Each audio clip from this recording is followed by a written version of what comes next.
Hi there. My name is Sharon. I've never considered myself to be a lucky person. I've had a very complicated upbringing. Let me tell you what happened so that you can have a better understanding of what I mean. When I was very young, my dad abandoned my mom and left her to raise my brother Martin and me all by herself. He was there one day and the next. He emptied out their bank accounts and then just disappeared. He didn't even leave her with anything other than crippling debt. And sadly, the stress from all that debt combined with the fact that my father had always been the breadwinner of the house sent my mom into a depression which eventually caused her to commit suicide. The years afterwards weren't easy, but my brother stepped up and did a lot of hard work. Now I live with my brother Martin, who is my legal guardian. He dropped out of high school, so it wasn't easy for him to find a good job. But he worked tirelessly day and night to provide for me. There were even times where he worked more than one job just so that we could live comfortable lives. When I was old enough, I did manage to find a college that would accept me, but sadly, even though we were incredibly poor, I wasn't able to obtain any scholarships. And so during college, I worked at a restaurant to help pay for my tuition. You should take out a student loan or get a scholarship. It would be so much easier than working and going to school full-time. But I didn't want to go into debt like my parents. My mom committed suicide because of her debt. And I was worried that the same would happen to me. After a long talk, I convinced him that I knew what I was doing and that I had a plan to make things work. Years later, I am now married to my husband, Tate. And I work as a childcare worker. I stopped working at the restaurant, but I still hang out with my friends from there from time to time. When I got married to Tate, I told him everything that had happened in my past, and he was very understanding. He had grown up in a loving and nurturing home, and so it was hard for him to fully understand the pain that I had gone through. But he definitely did listen and was proud of how far Martin and I had come, considering the hand that we were dealt. Not long afterwards, we had a son, and although life was still challenging, it was also really good. But 2 years later, Tate's parents and his sister came into the picture. They were such jerks. They called me all kinds of names because I was an orphan and would often make jokes about my current and former job. Not only that, they also came after my brother, calling him all kinds of names because he didn't have a good job and dropped out of school to support me. Martin is my guardian, so not only was I angry that they laughed at me, but I was also angry because they spoke poorly of Martin as well. Tate protected me from them the best he could, but he could only do so much. His parents owned a local grocery shop, and they all went to good universities, always bragging about how successful their business was. But the truth was, it wasn't doing so well, and I knew it. Despite their financial troubles, they spent money freely and bought lavish gifts for themselves, and always asked me for money, making it sound like I was obligated to pay them. Eventually, they had to move in with us after their house caught fire, and they lost their home overnight. They were terrible guests. While I didn't expect them to do most of the work around the house, I did expect them to help out at least a little bit. But they didn't do anything around the house and treated me like a maid. Even though my mother-in-law stayed home all day and didn't move or do anything. Then when I came home from work, she just called me names and complained about how dirty the house was. Whenever I bought stuff for my son and put it in the fridge, they ate it without asking, and they didn't even pay for any of the food that they ate. I had had enough and tried to tell Tate that I was nearing the end of my patience with them. He talked to them for me, but it wasn't enough. They made a little effort for a couple of days, but then went right back to the same routine. One day, while I was returning home from work during winter season, I saw something unbelievable. When I got home, I heard the sounds of people laughing and walked towards where I heard the sounds coming from. In the living room, I saw my mother-in-law and sister-in-law staring through the window. Apparently, they had locked my son outside in the cold weather while it was snowing very hard. My son was freezing and was desperate to come back into the house, but they just kept staring and laughing at the poor boy. I was furious at my husband for allowing this kind of evil behavior to continue to occur in our house. It was bad enough for them to treat me like garbage, but for them to actively abuse my son, that was too much. As far as I was concerned, my husband was enabling them, allowing them to be as toxic as they wanted to be, and I was done with him. if he couldn't be bothered to defend his own family against his cruel parents and sister. Then I decided to get a divorce, but that wasn't enough. I decided to get some sweet revenge at the same time, and so I started preparing and forming some plans. My son and I weren't spending another day with those jerks. I went to talk to my brother and his wife and asked them if it was okay for me to leave my son with them for a while until I took care of things back at home. Then I told my husband that my brother and his wife were going on a short vacation with their kids and that I wanted them to take our son. He believed me. Next, I closed my bank account and withdrew all the money, which I then placed in a safe to prevent my husband from accessing it during the divorce proceedings. I also convinced my husband to take out a second mortgage to buy me a car, despite the fact that we were still paying for our house. I was fully aware that this would leave him with 2 mortgages to pay, potentially causing him financial strain. Finally, I hired a good lawyer and went to a detective agency to prepare for the divorce trial. A few weeks later, my in-laws were charged with tax fraud. Apparently, they had been evading taxes in their shop. Then I brought in my lawyer and told him I wanted a divorce. They needed my money, but my bank account was gone, and all my money was hidden somewhere safe. They looked, but they couldn't find any. They wanted to hire someone to look for it, but they couldn't afford it. The house was under Tate's name, and it was already paid for. I paid for some of it too, so I didn't want to give it up, but it was a small price to pay to get them out of my life. Tate started crying and begged me to forgive him, but I left him. I told him he didn't have to pay for damages or child support if he promised me to never show his face in front of me or my son again. I got it all in writing. It took a while, but finally I was done. It felt quite nice. His parents were pissed, but they couldn't do anything about it. And they're still up to their necks in debt even to this very day. They treated me like crap all these years. But finally, I got my revenge. I now live happily with my son far away from X and my ex-in-laws. Thanks for watching.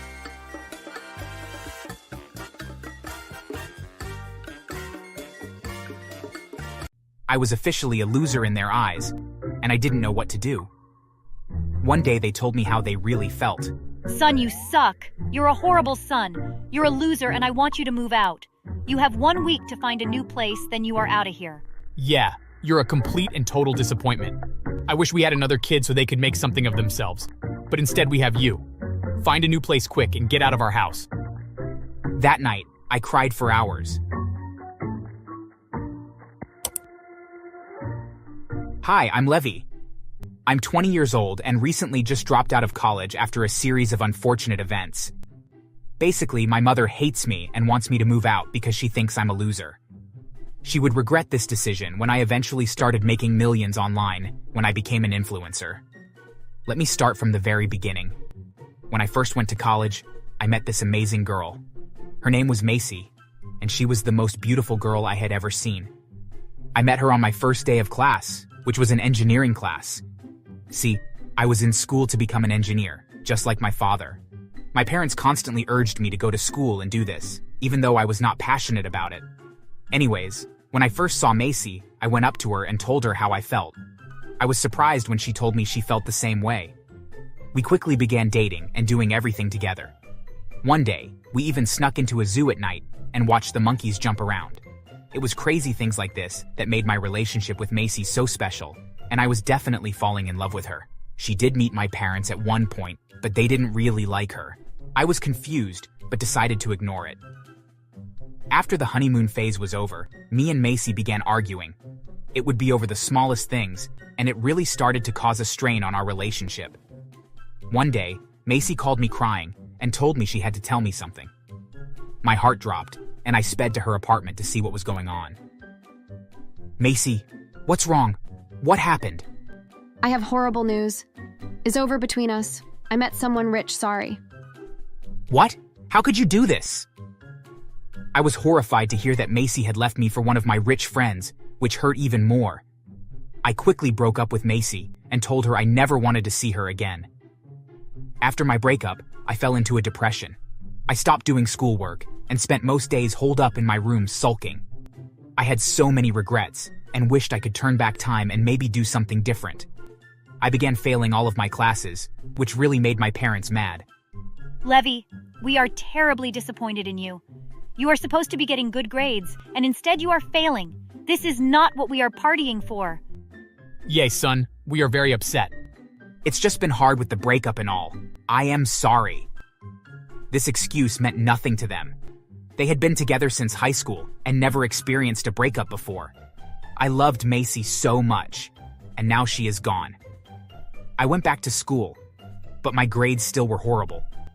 Eventually, I flunked out of school entirely and had to move back home. When I came back home, my parents practically disowned me and told me I should never come upstairs and stay in the basement because they didn't even want to look at me. They urged me to get a job, but I was unable to get hired anywhere. I was officially a loser in their eyes, and I didn't know what to do. One day they told me how they really felt. Son, you suck. You're a horrible son. You're a loser, and I want you to move out. You have 1 week to find a new place, then you are out of here. Yeah, you're a complete and total disappointment. I wish we had another kid so they could make something of themselves. But instead we have you. Find a new place quick and get out of our house. That night, I cried for hours. My parents hated me and treated me horribly. I didn't know what to do, so I took out my phone and recorded a video of myself explaining my feelings. I posted the video to social media, and a couple hours later, it was actually blowing up. It was going completely viral, and people wanted to see more. I began making more and more videos, mostly about relationship advice, and they were all going viral. But one day, my mom came into my room during one of my video sessions and destroyed my phone and said, "Why are you wasting time on things like this? Go find a job." When she left, I cried and slept off. The next day, I bought another phone and continued posting my videos soon enough. I got to 1 million followers in only a couple days, and it was around that time that I got my first brand deal. I got paid a little over $10,000 to promote a business, which was the most money I had ever made. When I told my parents what I was doing, they didn't even believe me at first. They said that it wasn't a real job and that I still had to move out. At this point, I was making around $10,000 a day. My parents warned me I only had 1 day to move out. Very early that morning, I heard a knock at my door. When I opened, it was my mom and dad. Are you ready to live now?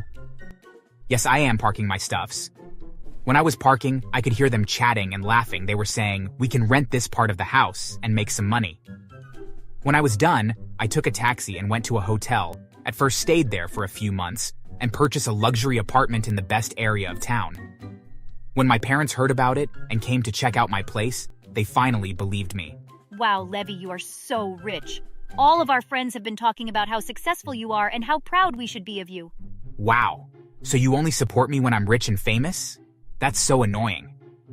We are sorry, son. Please forgive us. After giving it some thought, I decided to forgive them and routinely had them over for dinner.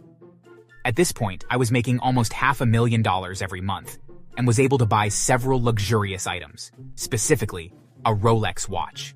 It was $100,000 and it was my most prized possession. When my dad saw that I had this watch, he was totally jealous. I let him try it on, and he loved it. Disaster struck one day when I had my parents over for dinner, but realized that my watch was missing after they had left. I knew immediately that my dad must have stolen my watch.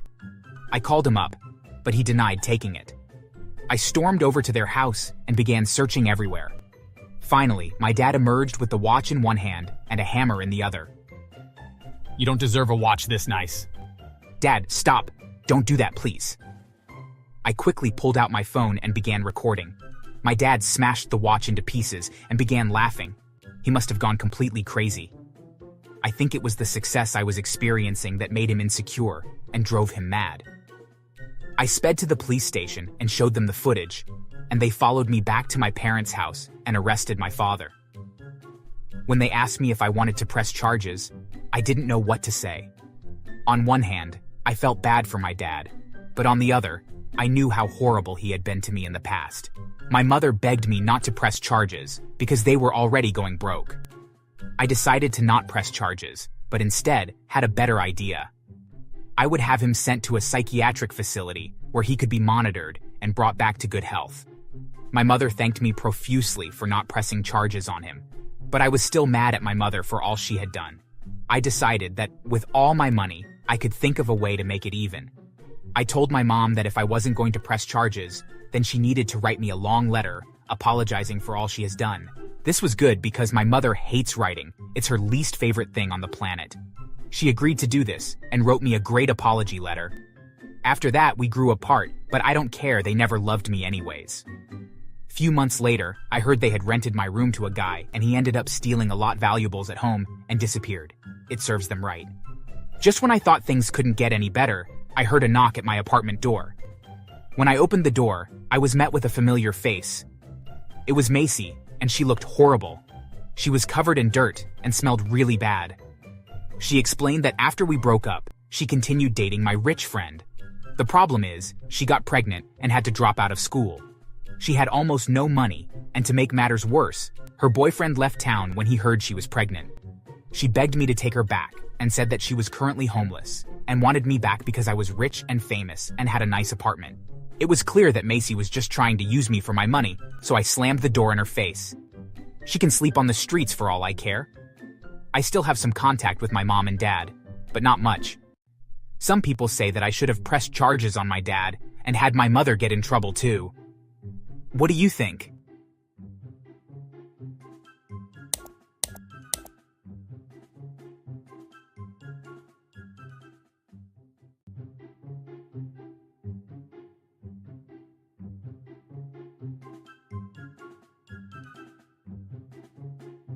My name is Juno, and I haven't had the easiest life.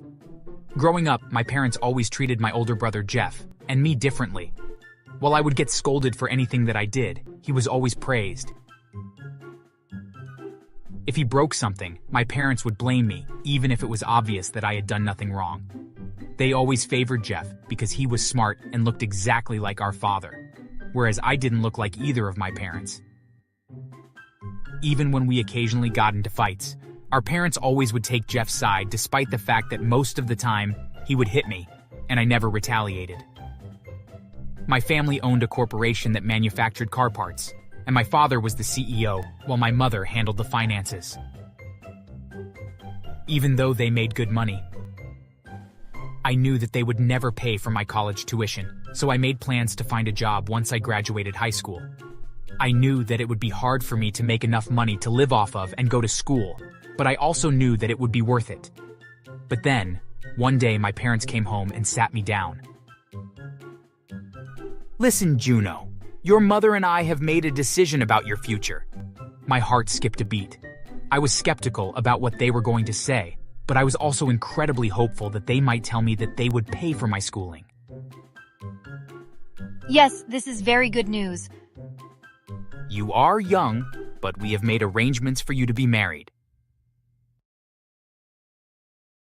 You can't be serious? How could you do this to me? Oh, we are serious and you've been useless. This arranged marriage will benefit our company as we are marrying you to the niece of the owner of Timo Corporation. They are one of our biggest clients. But I'm 18. What if I don't love this woman? What's the problem? I assumed you would be interested in being set up with an older woman. I couldn't believe what I was hearing. But the next day, they told me to clean up and then get dressed in a brand new suit that they had bought for me. Looking in the mirror, I was amazed to see how well it fit and how distinguished it made me look. They even bought me hair products and cologne to use. Later that day, we drove over to a mansion with a tall gate surrounding it. Once inside, we were escorted to a room where a large woman was sitting waiting for us. Hello there. Oh my, but aren't you the handsome young man? You will be marrying my niece Kendra, although I'm sure she wouldn't mind if I had a bit of fun with you too. So then this will make things between our companies square. Yes.